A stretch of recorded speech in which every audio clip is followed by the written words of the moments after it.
Jobot from San Gervasi. This is the Rorschach, Georgia update from the 27th of November, 2025. Quick summary of what's going down in Georgia. Monday the 24th, Georgian Dream, or Kotsevi, supported a controversial bill to address crimes committed by young people under 14. Currently, the police have no formal system or facility like a juvenile detention center to handle these cases, meaning children under the criminal responsibility age often face no intervention. Fill this gap, Kotsevi want to create a new rehabilitation and support house, as they intend to call it. This center would be a small, allegedly family-type home and house people from 10 to 18 years old. Critics of the bill, like the Public Defender's Office, warn that this facility might become, or will in fact be, just a correctional center. They argue that isolating young people and labeling them as potential offenders could increase their psychological problems and actually raise the risk of future misconduct, calling instead for better prevention and support programs. Next up, Tuesday the 25th, Shalva Papuashvili, Speaker of the Kotsevi Parliament, publicly accused independent online media outlets of criminal conduct. He said these organizations are breaking the law by finding ways around regulations without providing any evidence. He said that they bring money into Georgia illegally using methods like cryptocurrency and cash in suitcases. He also called them NGO websites that ignore journalistic standards. He warned that law enforcement agencies are watching their activities and will intervene if they find that they have committed a crime.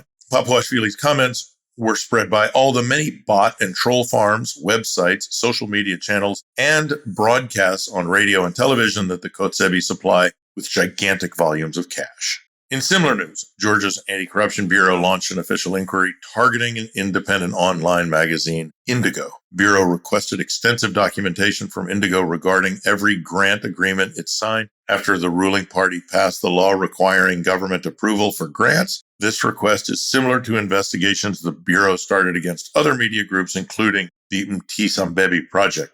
Indigo said that it will continue its mission to support free speech despite the pressure. Meanwhile, Bidzina Ivanishvili, founder of the Kotsevi Party and also the richest person in Georgia, won the final round of a long legal battle against the global bank UBS Credit Suisse. Monday the 24th, the UK's highest appeals court, the Privy Council in London, upheld a 2022 decision that ordered the bank to pay Ivanishvili $607 million. The dispute stems from a fraudulent scheme run by Ivanishvili's former personal banker, Patrick Lescadron, who was convicted in 2018 for stealing funds from Ivanishvili's account for several years. This is the second major defeat for the bank following a 2024 ruling in Singapore. However, Ivanishvili cannot access the whole compensation payment of the bank, even after winning in court because of U.S. financial sanctions imposed December 2024. On Saturday, the 22nd, the court sentenced protester Vano Skhirtladze to 8 days in jail for squeezing a squeaky toy rooster near police officers' faces. The Interior Ministry says he meant to insult police officers. A police witness told the court they felt genuinely offended by the cynical and ironic use of the toy so close to their faces.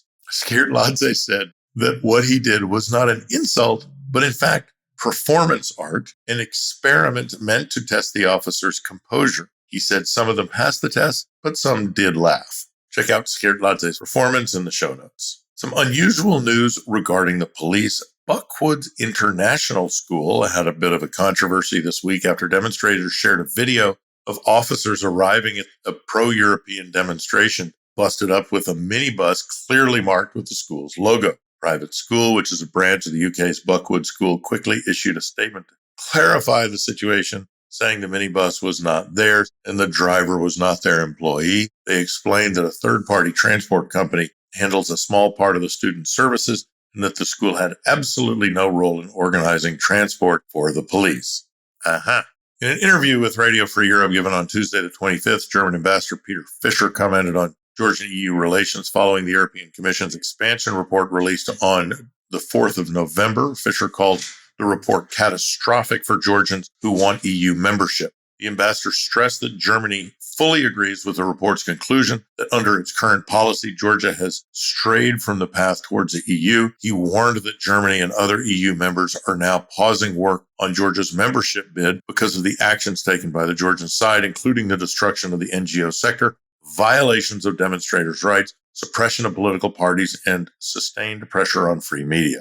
German ambassador was not the only one talking about Georgia this week. In a separate interview, NATO Secretary General Mark Rutte told Radio Free Europe that he's not naive about the political situation in Georgia and that the events there seriously worry the alliance. Rutte said that NATO has clearly communicated its concerns to Georgian officials. He said the existing cooperation between NATO and Georgia serves to maintain an open channel for the alliance to express dissatisfaction. On another note, on Wednesday, the 26th, the court sentenced Nika Melia, leader of the Coalition for Change, or Tbilisi Plebiscite party, to 1 year and 6 months for splashing water at a judge. He's already serving time along with 3 other leaders of the party for refusing summons to Parliament investigative committee, which was formed to investigate what they pretended were political crimes of the previous administration. The water splashing incident happened during the first court hearing, where police brought Melia after a special operation to arrest him. On Monday, the 24th, Prime Minister Irakli Kobachidze met with Pope Leo XIV at the Vatican. Prime Minister's press office says Kobachidze congratulated the Pope on his election and expressed hope that the visit would help strengthen relations between Georgia and the Holy See. Kobachidze thanked the Pope for the Vatican's ongoing support for Georgia's sovereignty and territorial integrity since the restoration of its independence. They also discussed current events in Georgia and global challenges concerning the defense of Christian and traditional values. In the end, Kobachidze extended an invitation to the Pope to visit Georgia. He invited the pontiff to celebrate the upcoming 1,700-year anniversary of Georgia's conversion to Christianity.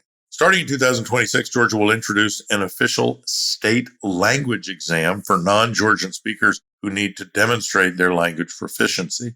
Monday the 24th, Givi Mikanadze, the education minister, announced the news and said that this certification is especially important for foreign students who want to study in Georgia, foreigners seeking public service jobs, and those working in the business sector. State language exam will be held multiple times a year and test 4 skills: listening, reading, writing, and speaking. Initially, 2 different tests will be offered covering beginning levels A1 through B2. The ministry plans to expand the test to include advanced C1 and C2 levels starting in 2030. There are many reasons for this exam, but the main one is to prevent foreign students from studying in Georgia, to further isolate Georgia from the world.